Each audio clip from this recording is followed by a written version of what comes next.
హల్లెలూయా. ఇంతవరకు కూడా కొద్ది విషయాలు చెల్లి చక్కగా పరిశుద్ధ గ్రంథం ఉన్నటువంటి మాటలు తెలియపరిచారు. అందుని బట్టి నేను ఎంతగానో సంతోషిస్తున్నాను.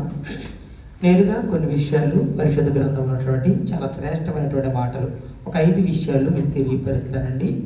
వాక్యమై ఉన్నటువంటి దేవుడు నీతో నాతో ఏం మాట్లాడుతున్నాడో ఈ మధ్యాహ్న కాల సమయంలో ఎవ్వరు కూడా డిస్టర్బెన్స్ చేయకుండా చక్కగా శ్రద్ధగా దేవుని యొక్క మాటలు వినండి. మొదటి దినవృత్తాంతముల గ్రంథము 4వ అధ్యాయము 9-10 వచనాల్లో ఉన్నటువంటి కొన్ని సత్యాలు మీకు తెలియజేస్తాను. ఎబ్బేజు తన సహోదరుల కంటే ఘనము పొందిన వాడు ఎండెను. వేదనపడి ఇతని కంటినని అతని తల్లి ఎబ్బేజు అని పేరు పెట్టింది. ఎబ్బేజు ఇశ్రాయేలు దేవుని గూర్చి వరపెట్టి నీవు నన్ను నిశ్చయముగా ఆశీర్వదించి నా సరిహద్దును విశాలపరిచి నీ చెయ్యి నాకు తోడుగా ఉండ దయచేసి నాకు కీడు రాకుండా దానిలో నుండి నన్ను తప్పించుము అని ప్రార్థింపగా అతడు మనవి చేసిన దానిని అతనికి దయచేసెను. దేవుడు అతడు మనవి చేసిన దానిని అతనికి దయచేసెను. ప్రార్థన చేసుకున్నాను. మహాపరిషుద్ధుడా, మహోన్నతుడా, మహాగణుడా, నీకు వందనాలు. దేవా నీకు స్తోత్రం తండ్రి. ఈ మధ్యాహ్న కాల సమయంలో మేమందరము కూడా తండ్రి నీ సన్నిధిలో కొద్ది నిమిషాలు తండ్రి వాక్యాన్ని ధ్యానించుండగా నా నోటికి బోరగా ఉండండి. మీరు మాతో అందరితో కూడా వాక్యము ద్వారా మాట్లాడమని అడుగుతున్నాను తండ్రి. దేవా మీరు సహాయం చేయండి తండ్రి. నేను మాట్లాడటం వల్ల దేవా ఎవరికి ఉపయోగకరం కాదు. మీరు నా ద్వారా మాట్లాడినట్లయితే మా అందరికీ ఉపయోగకరము, ఆశీర్వాదకరము, దీవెనకరము. మీరే సహాయం చేయమని మా ప్రభు రక్షకుడైన యేసుక్రీస్తు వారి నామం పేరట అడిగి వేడుకుంటున్నాం తండ్రి. ఆమేన్, ఆమేన్. ఎబ్బేజు గురించి కొన్ని విషయాలు తెలుసుకుందామండి. ఎబ్బేజు తన తల్లి ఎప్పుడు పెట్టిందో తెలుసండి. ఈ పేరు తన వేదనలో ఉండి పేరు పెట్టిందండి. తనని కంటున్నప్పుడు వేదన పడుతూ పెట్టినటువంటి పేరే ఎబ్బేజు. వేదన అంటే ఎటువంటి పరిస్థితిలో ఉన్నప్పుడు పేరు పెట్టిందంటే తన వేదనతో బాధతో ఉన్నప్పుడు. అందుకని 9వ వచనంలో చాలా శ్రేష్టమైనటువంటి మాట, ఎబ్బేజు తన సహోదరుల అందరికంటే ఘనము పొందినవాడై ఉండెను. వేదన పడి ఇతనిని కంటిని అతని తల్లి అతనికి ఎబ్బేజ్ అని పేరు పెట్టెను. ఏంటంటే తన తల్లి అతనికి ఎబ్బేజ్ అని పేరు పెట్టెను. అవును కదండి. అంటే దేవుడు ఎవరినైనా సరే ఘనపరచబోతున్నాడంటే గనక ఫస్ట్ కష్టం ఉంటుందండి. కష్టం ఉంటుంది. ప్రతి ఒక్కరికి కూడా ఎవరికైనా సరే కష్టము, శ్రమ వస్తుందంటే ఎవ్వరు కూడా దాన్ని చూసి బాధపడిపోతూ ఉంటారు తప్ప తన గురించి ఏమవుతుందో తర్వాత అనేది ఎవరు కూడా ఆలోచించరు. కానీ జీవ గ్రంథంలో ఇక్కడ లిఖింప చేసినటువంటి మాట ఏంటంటే తన తల్లి బాధతో వేదంతో పెట్టినటువంటి పేరండి. అంటే ఎబ్బేజుని దేవుడు ఏ విధంగా ఆశీర్వదించాడో ఇక్కడ లేఖనాలు సెలవిస్తున్నాయి. అదే అధ్యాయంలో ఎబ్బేజు ఇతరుల కంటే ఘనమైనటువంటి వాడు, ఏంటి గనుడుగా ఉన్నాడు. అంటే దేవుని యొక్క ప్రణాళికలో ఎవరైనా ఉన్నట్లయితే కనుక వారిని ఏ విధంగా ఆశీర్వదిస్తాడంటే ఎప్పుడు కూడా నిన్ను ఘనపరిచేవాడు దేవుడు. అంతే తప్ప మనం చాలా మంది అనుకుంటూ ఉంటారు, చాలా మందికి పేర్లు పెడుతూ ఉంటారు, దానికి తగ్గ జీవితాన్ని ఎవరు కూడా జీవించరండి. కానీ ఇక్కడ లేఖనాలు సెలవిస్తున్నాయి ఎబ్బేజుని దేవుడు ఏ విధంగా ఆశీర్వదించాడంటే చాలా చాలా ఇక్కడ లేఖన భాగాలు సెలవిస్తున్నాయి. ఎబ్బేజు ఇతరుల కంటే చాలా ఘనమైనటువంటి వాడు అని చెప్పి లేఖన భాగాలు సెలవిస్తున్నాయండి. అంతేకాదండి ఎబ్బేజు గురించి మరొక మాట కూడా లిఖింప చేశాడండి. ఎబ్బేజు ఇశ్రాయేలు దేవునికి ప్రార్థించెను. దానికంటే ముందు నెహమ్యా గ్రంథము 13వ అధ్యాయం 2వ వచనం ఒకసారి చదవండి. ఎబ్బేజు గురించి ఇక్కడ ఉంటుంది చాలా శ్రేష్టమైనటువంటి మాట. నెహమ్యా గ్రంథము 13వ అధ్యాయము 2వ వచనం. వారు అన్నపానములు తీసుకొని ఇశ్రాయేలుకు ఎదురుపడక వారిని శపించుమని బిలామును ప్రోత్సాహపరిచిరి. అయినను మన దేవుడు ఆ శాపమును ఆశీర్వాదముగా మార్చినని వ్రాయబడినట్టు కనబడెను.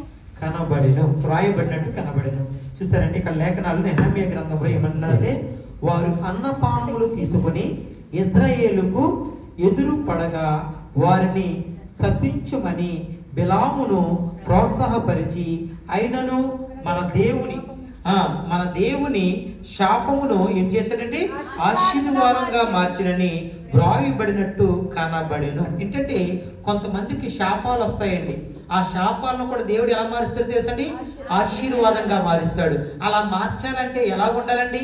దేవునికి నచ్చే బిడ్డలుగా ఉండాలి. దేవుడు ఏమైతే చెప్తున్నాడో ఆ విధంగా నడుచుకున్నట్లయితే నీ మీదకు వస్తున్నటువంటి ఉగ్రత, నీ మీదకు వస్తున్నటువంటి శాపము ఏ విధంగా మార్చేస్తాడో తెలుసండి? నీకు దీవెనకరంగా, నీకు ఆశీర్వాదకరంగా మారుస్తానని చెప్పి ఆయన మాట్లాడుతున్నాడండి. అంతేకాదండి, ఎబ్బేజుని ఏ విధంగా దేవుడు ఆశీర్వదించాడంటే లేఖన భాగాలు సెలవిస్తున్నాయండి. దినవృత్తాంత గ్రంథములు, మొదటి దినవృత్తాంతములు 4వ అధ్యాయం 10వ వచనంలో దేవుని లేఖనాలు ఏమని సెలవిస్తున్నాయో తెలుసండి?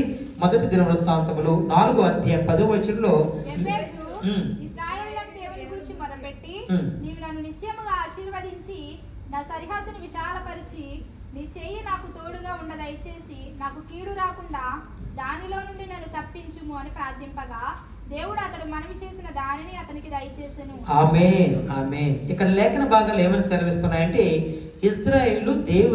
ఇజ్రాయేలు ఉన్నప్పుడు ఆయన ప్రార్థన చేసినప్పుడు తన మనవిని దేవుడు ఆలకించి తను ఏదైతే అడిగి ఉన్నాడో దాన్ని తనకి దయచేసి ఉన్నాడండి. అందుకనే లేఖన భాగాలు ఏమని సెలవిస్తున్నాయంటే నాకు కీడు రాకుండా దానిలో నుండి నన్ను తప్పించుము అని ప్రార్థింపగా. చాలా మంది ఉంటారు కదండి, ప్రభువా నాకు కీడు రాకూడదు, నాకు ఎటువంటి శోధన రాకూడదు అని చెప్పి ప్రార్థన చేస్తారు కదండి. అలా ఎవరైతే ప్రార్థన చేస్తారో వారిని ఖచ్చితంగా ఆ కీడు నుండి నేను తప్పిస్తానని చెప్పి ఎబ్బేజు ద్వారా ఒక నూతనమైనటువంటి పాఠాన్ని దేవుడు మనతో మాట్లాడుతున్నాడండి. ఇక్కడ ప్రార్థన చేస్తాడండి. ఏమని ప్రార్థన చేస్తాడంటే, ప్రభువా నాకు కీడు రాకుండా దానిలో నుండి నన్ను తప్పించుము అని ప్రార్థింపగా దేవుడు అతని మనవ చేసిన దానిని అతనికి దయచేసును. ఎవరైనా ఉన్నారండి ప్రార్థన చేస్తున్నారా?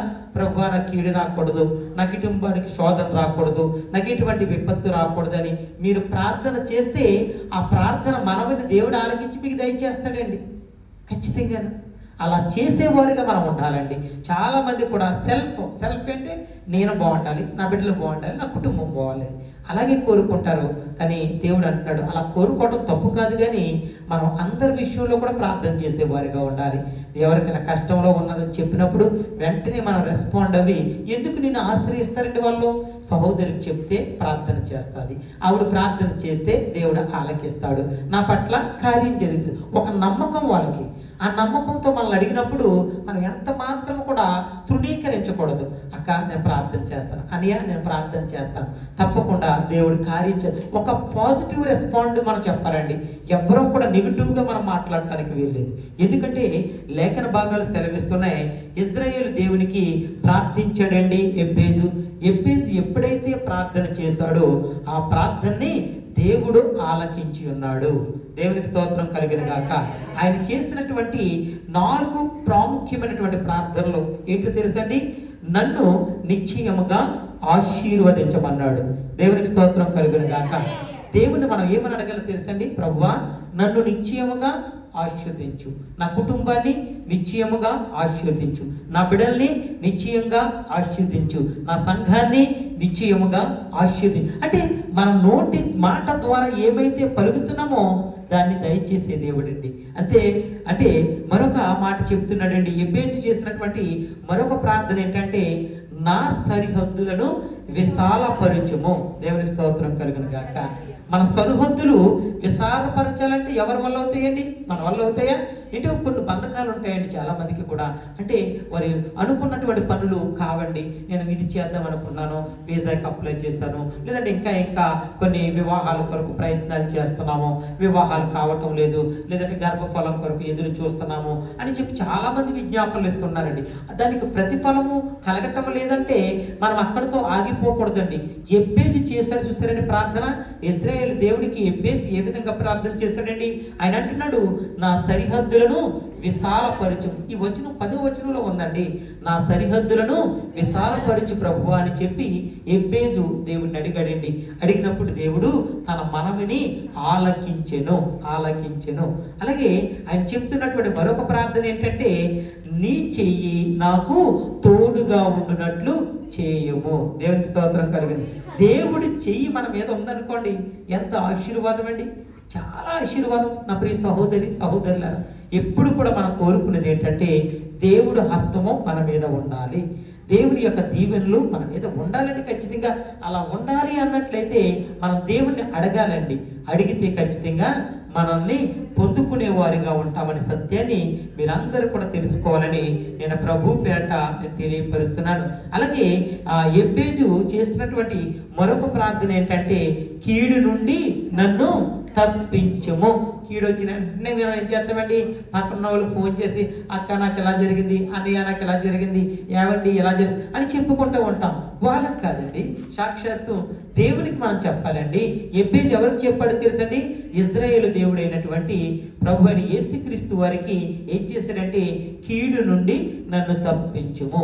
ఎబ్బేజు ద్వారా ఒక పాఠాన్ని మనకి దేవుడు నేర్పిస్తున్నాడు. ఏమంటున్నాడంటే, అయ్యా మీరు ఏ విధంగా ప్రార్థన చేయాలి, ప్రార్థన చేస్తున్నప్పుడు ఏమి అడగాలి. మనం చాలా మంది ప్రార్థన చేస్తారండి. మరి ప్రార్థన చేస్తున్నప్పుడు వేటిని అడిగితే వేటిని మనం పొందుకుంటాము అనే సత్యాలు మనం తెలుసుకోవాలండి. కానీ కొంతమంది నాకు అది కావాలి ఇది కావాలని చెప్పి అడుగుతుంటారు. అడిగే విధానం కూడా ఒకటి ఉందండి.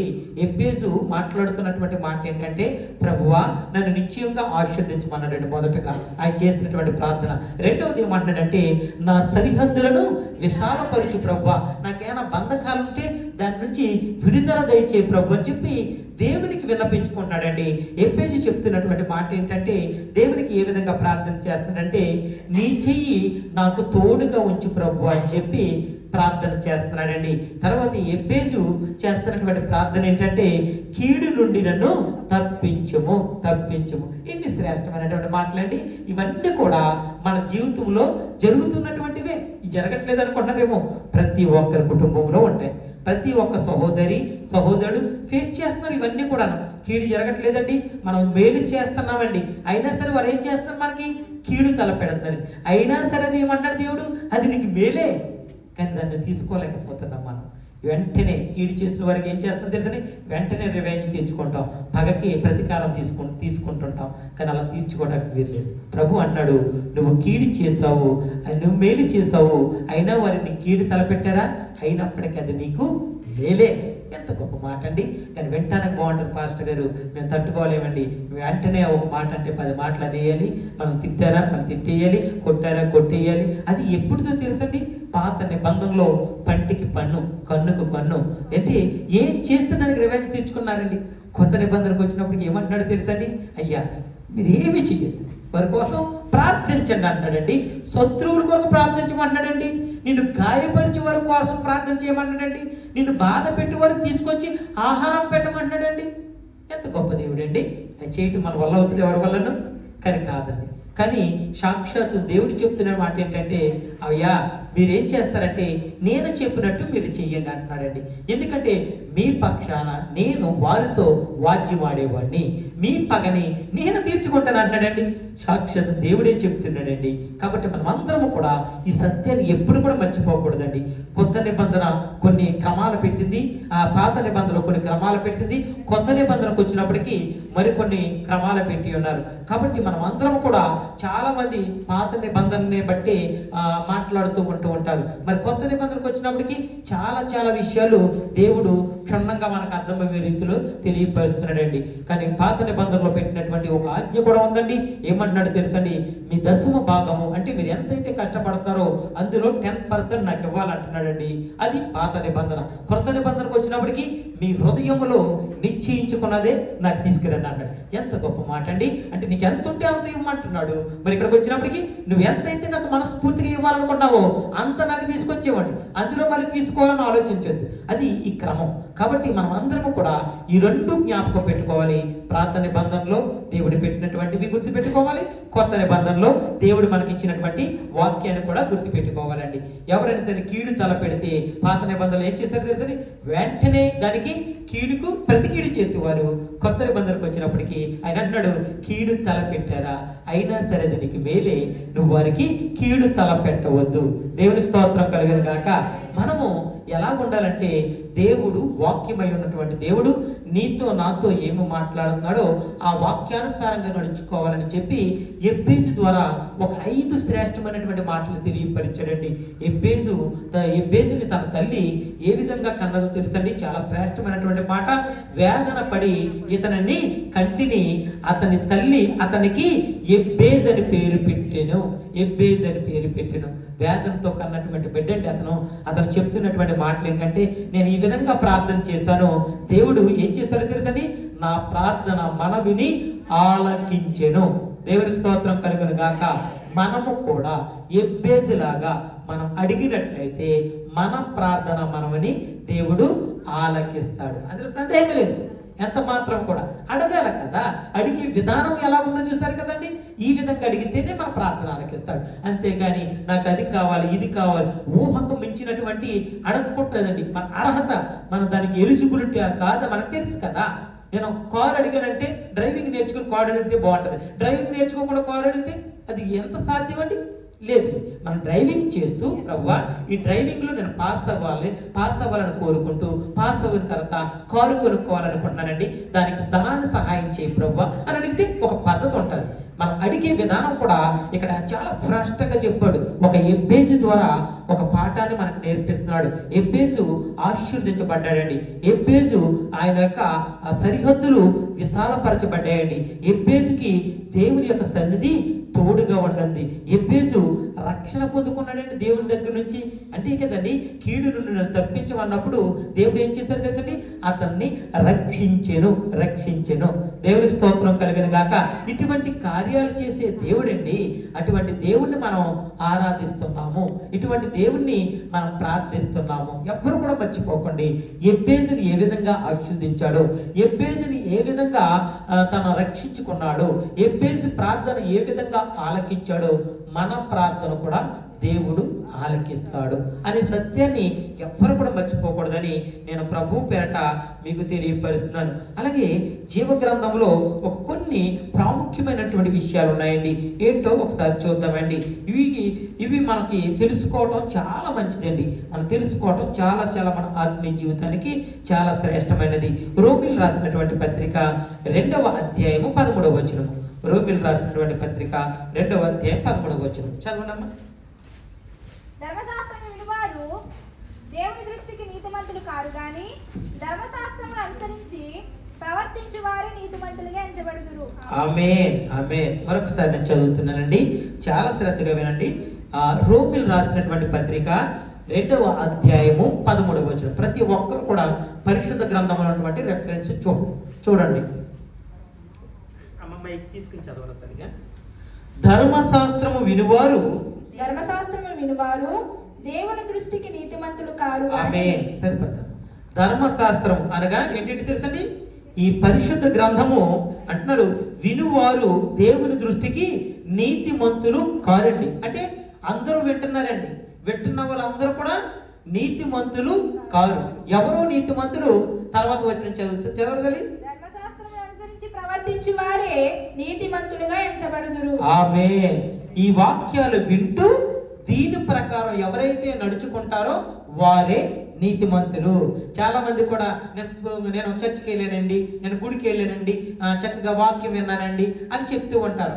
విన్నారు, చాలా సంతోషం. మరి దాన్ని తగ్గట్టు నడుచుకుంటారా? ప్రశ్న జవాబు కూడా ఇక్కడ ఇచ్చేసాడండి. పరిశుద్ధ గ్రంథం ఏమని సెలవిస్తుందంటే, చాలా శ్రేష్టమైనటువంటి మాట. వాక్యం ద్వారా దేవుడు నీతో నాతో మాట్లాడుతున్నటువంటి మాట ఆయన చెప్తున్నాడు. ధర్మశాస్త్రం వినువారు దేవుని దృష్టికి నీతిమంతులు కారు గాని ధర్మశాస్త్రమును అనుసరించి ప్రవర్తించు వారే నీతిమంతులుగా ఎంచబడుదురు. మనం నీతిమంతులుగా ఎంచబడాలంటే ఈ పరిశుద్ధ గ్రంథం ఏ విధంగా తెలియపరుస్తుందో ఆ విధంగా నడుచుకోవాలండి. ఏ విధమైన మాటలు తెలియపరుస్తుంది? అమ్మా ఈ విధంగా ఉండండి, అయ్యా ఈ విధంగా నడుచుకోండి అని ఎలా తెలియపరుస్తుందో ఆ విధంగా ఎవరైతే ప్రవర్తిస్తారో వారు అంటే నీతిమంతులుగా ఎంచబడుదురు. అలాగే రోమీయులు రాసినటువంటి పత్రిక 8వ అధ్యాయం 9వ వచనం కూడా చదవండి అమ్మా. చాలా శ్రేష్టమైనటువంటి మాట ఉంది అక్కడ. దేవుని ఆత్మ మీలో నివసించి ఉన్న ఎడల మీరు ఆత్మ స్వభావము గలవారే గాని శరీర స్వభావము గలవారు కారు. ఆమేన్. దేవుని ఆత్మ మీలో నివసించుచున్న ఎడల మీరు ఆత్మ స్వభావం గలవారే గాని శరీర స్వభావము గలవారు కారు. ఎవడైనను క్రీస్తు ఆత్మ లేనివాడైతే వాడాయన వాడు కాడు. అందుకే కదండి పరిశుద్ధ గ్రంథంలో ఒక మాట ఉంటుందండి, ఎవరైతే మారు మనసు పొందుకున్నాడో వాడే నావాడు, మారు మనసు లేనివాడు నావాడు కాదు. ఖచ్చితంగా చెప్పేశాడండి. అందుకని మనమందరము కూడా ఎలా ఉండాలో తెలుసండి. మనమందరం ఎలా ఉండాలంటే పరిశుద్ధ గ్రంథం ఏమని సెలవిస్తుందంటే మనమందరము కూడా క్రీస్తు యొక్క ఆత్మ కలిగి ఉండాలి. అలా కలిగి ఉండాలి అన్నట్లయితే ఆయన దగ్గర నుంచి మనం ఏం పొందుకోవాలి తెలుసండి? రక్షణ పొందుకోవాలి. ఈ రక్షణ పొందుకోవటం వల్ల మనకి 2 కార్యాలు జరుగుతాయండి.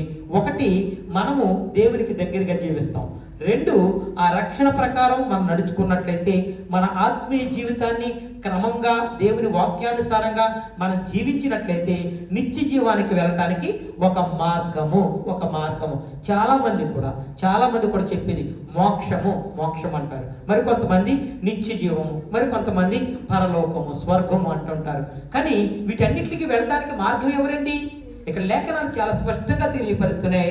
మారు మనసు లేనివాడు నా వాడు కాదు.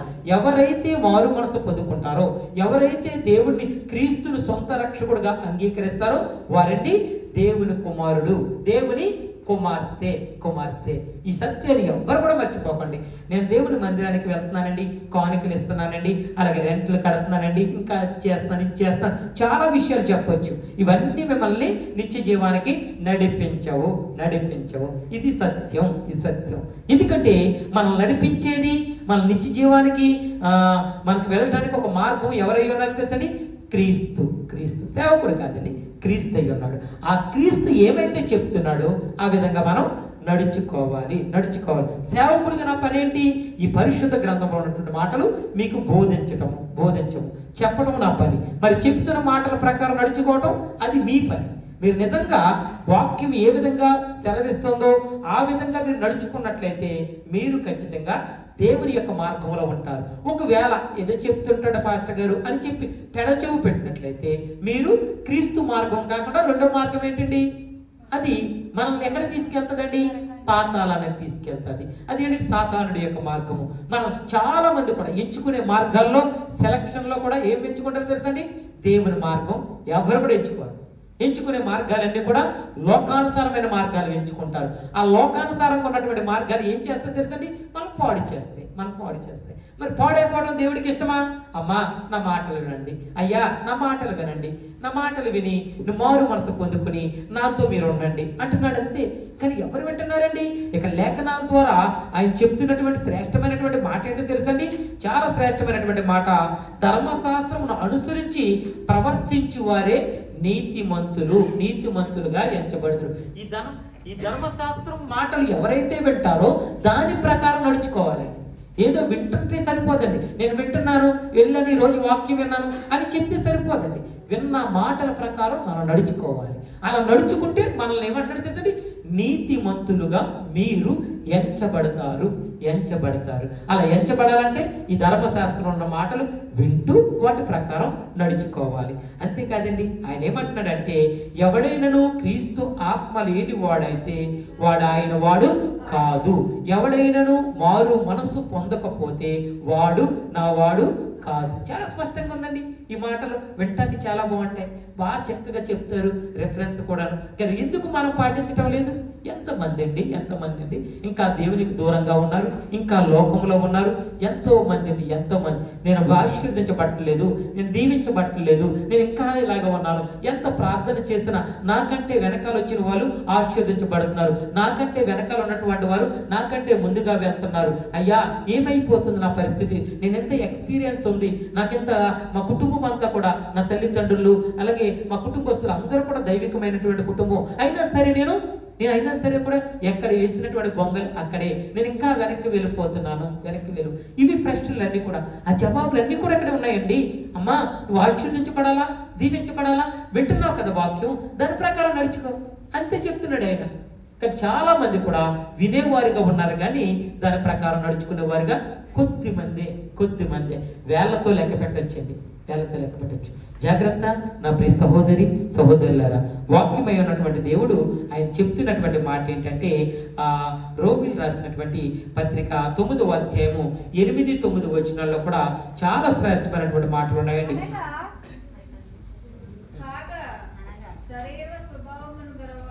అనగా శరీర సంబంధులైన పిల్లలు దేవుని పిల్లలు కారు గాని వాగ్దాన సంబంధులైన పిల్లలు సంతానమని ఎంచబడుదురు. వాగ్దాన రూపమైన వాక్యం ఇదే, మీదటికి ఈ సమయమునకు వచ్చేదను, అప్పుడు శారాకు కుమారుడు కలుగును. ఆమేన్. ఎంత శ్రేష్టమైనటువంటి మాట అండి. ఇక్కడ అంటున్నాడు, దీని అర్థం ఏంటంటే, అనగా శరీర సంబంధమైన పిల్లలు దేవుని పిల్లలు కారు. మరి ఎవరండి దేవుని పిల్లలు? ఇక్కడ అంటున్నాడు, వాగ్దాన సంబంధులైన పిల్లలు సంతానమని ఎంచబడుదురు. వాగ్దాన సంబంధం. సేవకుడు ప్రార్థన చేస్తాడు, అమ్మా నీకు కుమార్తె పుడతాది, నీకు కుమారుడు పుడతాడు, ఆ కుమారుడు పుట్టిన తర్వాత తనకి ఈ పేరు పెట్టండి, హన్నాకి ఏమన్నాడండి? కుమారుడు అనుగ్రహిస్తాను. ఆ కుమారుడు పేరేంటండి? సమూయేలు అని పేరు పెట్టండి. అది వాగ్దానము తన జీవితంలో నెరవేరింది. వారు దేవుని బిడ్డలు. మరి మిగిలినటువంటి వారు దేవుని పిల్లలు కారని చెప్తున్నాడు కదండి. ఇక్కడ లేఖనాలు ఏమని సెలవిస్తున్నాయంటే, శరీర సంబంధమైన పిల్లలు దేవుని పిల్లలు కారు. ఖచ్చితంగా చెప్తుంది. సరిగ్గా చదవండి ఆ మాట. కానీ వాగ్దాన సంబంధులైన పిల్లలు సంతానమని ఎంచబడుదురు. ఎవరైనా సరే వాగ్దానం ద్వారా పుట్టినటువంటి బిడ్డలు దేవుని బిడ్డలు. వారు చాలా మంది కూడా పేర్లు పెడుతూ ఉంటారండి. ఆశీర్వాదం అని చెప్పి, లేదంటే ఇంకా సమూయేలు అని చెప్పి, డేవిడ్ అని చెప్పి చక్కటి పేర్లు పెడుతూ ఉంటారండి. అంటే దేవుని యొక్క వాగ్దానంలో పుట్టినటువంటి బిడ్డలు వాళ్ళు. తర్వాత వారు పెద్దవారు అయిన తర్వాత, మారు మనసు పొందుకున్న తర్వాత క్రైస్తవుల యొక్క పేర్లు పెడతారండి. అంటే వారు దేవుని బిడ్డలండి. ప్రతి ఒక్కరు కోసమా దేవుడు పేరు పెట్టబడి, నా పేరు పెట్టబడిన నా జనులు అంటున్నాడండి ఆయన. వేరే వాళ్ళ గురించి మాట్లాడటం లేదు, వారితో మాట్లాడుతున్నాడు. వారు ఏం చేస్తున్నారంటే దేవుని మాటలను తిరస్కరిస్తున్నారండి. దేవుని యొక్క మాటల్ని వినటం లేదు. జాగ్రత్త. ఆయన పేరు పెట్ట బిడ్డలు ఎవరైనా సరే ఆయన వాక్యానుసారంగా వినాలి, దాని ప్రకారంగా నడుచుకోవాలి. ఒకవేళ నడుచుకోలేకపోతే ఉగ్రత భయంకరంగా ఉంటుంది. పరిశుద్ధ గ్రంథంలో ఉందండి, దేవుని యొక్క మాటలు వినలేనటువంటి వారందరూ కూడా పాడైపోయారు. ఎవరైతే విన్నారో వారందరూ కూడా రక్షింపబడ్డారు. ఎబ్బేజు జీవితం మనకి ఎందుకు చెప్తున్నాడో తెలుసండి. ఎబ్బేజు దేవునికి ప్రార్థన చేశాడండి. ఎబ్బేజు తల్లి ఎంతగా వేదన పడ్డదండి, ఎంతగా కష్టంలో ఉండి అతను కన్నదండి. ఆ వేదన పడుతూ కన్నటువంటి బిడ్డే ఎబ్బేజు అని పేరు పెట్టిందండి. పేరు పెట్టినటువంటి బిడ్డ ఎలా నడుచుకున్నాడో తెలుసండి, దేవుని వాక్యానుసారంగా నడుచుకున్నాడు. ఈరోజు ఎబ్బేజు గురించి మనం మాట్లాడుకున్నాము. ఆయన గురించి దేవుని వాక్యం ఏమని సెలవిస్తుందంటే, ఎంత చక్కటి మాటలు మాట్లాడాడండి ఆయన. అంటున్నాడు, నన్ను నిశ్చయముగా ఆశీర్వదించు ప్రభువా. మనం ప్రతి ఒక్కరు కూడా అడగాలండి, ఎబ్బేజులాగా మనం అడగాలి. ఖచ్చితంగా దేవుడు ఆశీర్వదించే దేవుడు. అలాగే నా సరిహద్దులను విశాలపరచు, నాకున్నటువంటి బంధకాల నుంచి నాకు విడుదల చెయ్యి. ఖచ్చితంగా దేవుడు విడుదల చేస్తాడండి. ఆయన అంటున్నటువంటి మాట ఏంటంటే, నీ చెయ్యి నాకు తోడుగా ఉంచు ప్రభువా, నీ కుడి చెయ్యి నాకు తోడుగా. ఆయన అంటున్నాడు కదండి, అమ్మా అయ్యా మీ అందరినీ కూడా నా కుడి చేతుల్లో చెక్కుకుని ఉన్నాను, ప్రతి దినము కూడా మిమ్మల్ని చూస్తున్నాను. అంతేకాదండి ఆయన చెప్తున్నటువంటి మాట, కీడు నుండి నన్ను తప్పించు. ఎబ్బేజు ఏ విధంగా అడుగుతున్నాడో ఆ విధంగా మనం నోరు తెరిచి అడిగినట్లయితే ఖచ్చితంగా ఎబ్బేజు యొక్క ప్రార్థన మనవని ఆలకించెను. ఎవరో తెలుసండి, ఇశ్రాయేలు దేవుడైన ప్రభు అయిన యేసుక్రీస్తు వారు. ఎంత చక్కటి మాట అండి. ఇక్కడ ఉంటుందండి, నేను చదువుతున్నాను 10వ వచనం అండి. మొదటి దినవృత్తాంతములు 4వ అధ్యాయం 10వ వచనం. ఎబ్బేజు ఇశ్రాయేలు దేవుడిని గూర్చి మొరపెట్టి, నీవు నన్ను నిశ్చయముగా ఆశీర్వదించి నా సరిహద్దులను విశాలపరిచి నీ చెయ్యి నాకు తోడుగా ఉండ దయచేసి నాకు కీడు రాకుండా దానిలో నుండి నన్ను తప్పించుము అని ప్రార్థింపగా దేవుడు అతడు మనవి చేసిన దానిని అతనికి దయచేసెను. ఎంత గొప్ప దేవుడు అండి. ప్రార్థింపగా దేవుడు అతడు చేసిన మనవిని ఆలకించెను, దయచేసెను. అంత గొప్ప కార్యాలు చేస్తాడండి. మనమందరము కూడా వినేవారిగా కాకుండా విన్న వాక్యం ప్రకారం మనం నడుచుకున్నట్లయితే దేవుడి యొక్క ఆశీర్వాదాలు మనం పొందుకుంటామండి. మనం అందరం కూడా పొందుకుంటామండి. అంతే కదా, నేను చెప్తున్నటువంటి మాట ఏంటంటే 1 కొరింథీయులు రాసినటువంటి పత్రిక 6వ అధ్యాయం 19వ వచనంలో కూడా మన గురించి ఒక ప్రశ్న జవాబు కూడా అక్కడ ఉందండి. ఎవరమో మనం చెప్తున్నాడండి అక్కడ. 1 కొరింథీయులు రాసినటువంటి పత్రిక 6వ అధ్యాయం 19వ వచనం. మీ దేహము దేవుని వలన మీకు అనుగ్రహింపబడి మీలోనున్న పరిశుద్ధాత్మకు ఆలయమై ఉన్నదని మీరు ఎరుగరా? మీరు మీ సొత్తు కారు, విలువ పెట్టి కొనబడిన వారు గనుక మీ దేహముతో దేవుణ్ణి మహిమపరచుడి. ఆమేన్, ఆమేన్. చూసారండి, మన దేహం కూడా మనకు హక్కు లేదండి. ఈ శరీరానికి హక్కు ఉందనుకుంటారే మీరు. ఒకవేళ నా శరీరం కదా, నాకు నచ్చినట్టు నేను ఉండొచ్చు, నాకు నచ్చినట్టు జీవించవచ్చు, ఏం చేసినా పర్లేదు అనుకుంటున్నారేమో. ప్రభు అంటున్నాడు, అయ్యా నేను వెల చెల్లించాను. ఎంత శ్రేష్టమైనటువంటి మాట తెలుసండి. మీ దేహము దేవుని వలన మీకు అనుగ్రహింపబడ్డది. ఎవరి వలనండి? ఈ శరీరము దేవుని వలనే మనకు అనుగ్రహింపబడ్డది. మీలో నన్ను పరిశుద్ధాత్మకు ఆలయమై ఉన్నదని మీరు ఎరగరా? మీ దేహము పరిశుద్ధాలయమై ఉన్నదని మీరు ఎరగరా? ఈ దేహము దేవుని యొక్క ఆలయం అండి. అంతేకాదండి, మీరు మీ సొత్తు కారు. ఎంత మాత్రం కూడా. ఎందుకు వెల చెల్లించుకున్నాడండి ఆయన, ప్రాణం పెట్టేసుకున్నాడండి మన కోసం. ఎంత గొప్ప దేవుడండి. జాగ్రత్త నా ప్రియ సహోదరి సహోదరులారా, మనకు ప్రాణం పెట్టిన దేవునికే మన మీద సర్వ అధికారాలు ఉన్నాయి. ప్రతి అధికారము ఆయనకి మన మీద ఉన్నాయి. అంతేగాని నా శరీరంతో నేను ఏ విధంగా జీవించవచ్చు అనుకున్నారు గినేమో. ఎంత మాత్రం కూడా జీవించడానికి వీలేదు. మీ శరీరాన్ని మీరు పాడు చేసుకున్నట్లయితే, మీ దేహాన్ని మీరు పాడు చేసుకున్నట్లయితే దానిని నేను పాడు చేస్తాను. ఖచ్చితంగా చెప్పాడండి, పరిశుద్ధ గ్రంథంలో ఉంది, కొరింథీయులు రాసినటువంటి పత్రికలను. కాబట్టి మన దేహాన్ని ఎలా వండుకోవాలో తెలుసండి, పరిశుద్ధంగా ఉంచుకోవాలి. ఎందుకంటే ఈ ఆలయంలో ప్రభువు నివసిస్తున్నాడండి, దేవుడు నివసిస్తున్నాడు. దేవుడు నివసిస్తున్నటువంటి ఈ దేహాన్ని ఎంతగా పరిశుద్ధపరచుకోవాలో తెలుసండి, పరిశుద్ధ గ్రంథం సెలవిస్తుంది, అమ్మా మీ శరీరమును పరిశుద్ధంగా ఉంచుకోండి అంటున్నాడండి. అంతేకాదు నేను చెప్తున్నాడు 1 తెస్సలోనిక పత్రిక 5వ అధ్యాయం 4-5 వచనాలు ఏమంటున్నాడో తెలుసండి. 1 తెస్సలోనికులు 5వ అధ్యాయము 4-5 వచనాల్లో కొన్ని శ్రేష్టమైనటువంటి మాటలు మాట్లాడుతున్నాడండి. సహోదరులారా, ఆ దినము దొంగల వలె మీ మీదకు వచ్చుటకు మీరు చీకటిలో ఉన్నారు కాదు. 5వ వచనం, మీరందరూ వెలుగు సంబంధులు పగటి సంబంధులై ఉన్నారు. మనము రాత్రి వారము కాము, చీకటి వారము కాము. ఆమేన్, ఆమేన్. ఎంత శ్రేష్టమైనటువంటి మాటలండి. లేఖనాలు సెలవిస్తున్నాయి, సహోదరులారా, సహోదరి, మీ అందరికీ కూడా చెప్తున్న మాట ఏంటంటే, ఆ దినములో దొంగ వలె మీ మీదకు వచ్చుటకు మీరు చీకటిలో ఉన్నవారు కాదు. ఆయన అంటున్నాడు 5వ వచనానికి వచ్చినప్పటికీ, మీరందరూ వెలుగు సంబంధులను పగటి సంబంధులై ఉన్నారు. మనము రాత్రి వారము కాము, చీకటి వారము కాము. ఎంత స్పష్టంగా ఉందండి. మనం అందరం ఎవరో తెలుసండి, వెలుగు సంబంధులము. మనం ఎవరు అండి? చీకటి సంబంధులము కాదు. దేవుడు అంటున్నాడు కదండి, మీ పాదములు మీ దీపము దేవుని యొక్క వాక్యము వెలుగై ఉన్నది. దేవుని వాక్యం ఏముందండి? మన పాదానికి దీపమై వెలిగే. దేవుడు ఏమై ఉన్నాడు తెలుసండి? వెలుగై ఉన్నాడు. మనం ఎవరమండి? పగలై ఉన్నాం. పగటి సంబంధులము, చీకటి సంబంధులు కారు. దేవుడు నమ్ముకున్న బిడ్డలందరూ కూడా పగటి సంబంధులు. మరి చీకటి సంబంధులు ఎవరండి? చీకటి కార్యాలు చేసేవారు. ఎవరండి వారు? నరహత్యలు చేసేవారు, దొంగతనం చేసేవారు, వ్యభిచారం చేసేవారు, రాత్రికాల సమయంలో తప్పుడు పనులు చేసేవారు. అందరూ అంటే దేవుడికి అయిష్టమైనటువంటి కార్యములు, హేయమైనటువంటి పనులు చేసేవారు అందరూ కూడా చీకటి సంబంధులు, వారు రాత్రి సంబంధులు అని చెప్పి పరిశుద్ధ గ్రంథం సెలవిస్తుందండి. కాబట్టి లేఖనం ఏమని సెలవిస్తుందంటే, ధర్మశాస్త్రము ఆలకించేవారు దేవుని దృష్టిలో న్యాయవంతులు కారు, కానీ ధర్మశాస్త్రం ప్రకారం చేసేవారే న్యాయవంతుల లెక్కల్లోకి వస్తారు. అవునండి, మనం అందరము కూడా న్యాయవంతుల యొక్క జాబితాలో ఉండాలంటే ధర్మశాస్త్రము వింటూ దాన్ని అనుసరించే వారిగా ఉండాలి. ఈరోజు వాక్యం యొక్క అర్థం ఏంటంటే, ఏ పేజీలాగా దేవుణ్ణి అడగాలి. మొట్టమొదటిది ఎబ్బేజులాగా దేవునికి ప్రార్థించాలి. ఎబ్బేజులాగా నాకు ఇది కావాలి ప్రభువా అని చెప్పి మీరు నోరు తెరిచి అడిగినట్లయితే దాన్ని ఎబ్బేజుకి ఏ విధంగా దయచేస్తాడో అదే విధంగా మనకు కూడా తయారు చేస్తాడు. ఎబ్బేజు అడిగినటువంటి దేవుడే మనము అడుగుతున్న దేవుడు ఒక్కరే.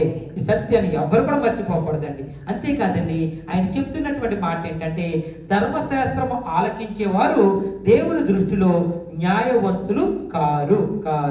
అలాగే ధర్మశాస్త్రం ప్రకారం చేసేవారే న్యాయవంతుల లెక్కల్లోకి వస్తారు. మనమందరం కూడా ధర్మశాస్త్రం ప్రకారమే నడుచుకుందాము, దాని ప్రకారమే ఉందామని చెప్పి మీ అందరికీ కూడా నేను ప్రేమతో తెలియపరుస్తున్నాను. ఎందుకంటే వాక్యమై ఉన్నటువంటి దేవుడు నీతో నాతో వాక్యం ద్వారా మాట్లాడినటువంటి కొన్ని విషయాలు మీ అందరి మధ్య నేను పెట్టి ఉన్నాను. కాబట్టి మనమందరం కూడా దేవుని దృష్టికి ఎలా ఉండాలంటే నీతిమంతులుగా ఉండాలి. దేవుని దృష్టికి మనం ఎలా ఉండాలంటే న్యాయవంతులుగా ఉండాలి.